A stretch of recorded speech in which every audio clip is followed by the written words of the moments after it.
nyanyonaya spirit fertilizer Pokoknya dia yang beda kan tiga kan naik. chipisa wonzi fertilizer zvingaenda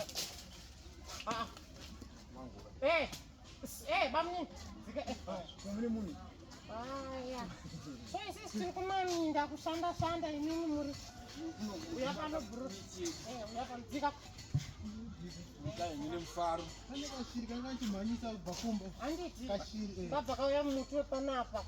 tadeda ukatema tadikachengeta dzika haisi first problem yatiita totangira anga singafanira zvekudona sezvaita Dzika ako dzika. andada kudzika vanhu apa Dzika. chero nepawada kudzika Dzika papa. Bamni dzika iso dai.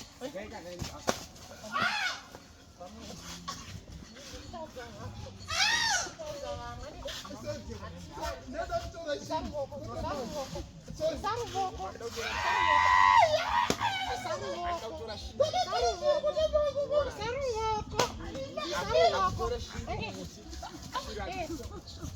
Mango adzibiwa nditi. Mapopo ari nani? tishezeti magudzi kupera nei vafana nhano vachiti yaibva watora Bazisiya foni zviri nani? at least tinotengesawo foni tonohodha hapo Uyawise password. uya nechaji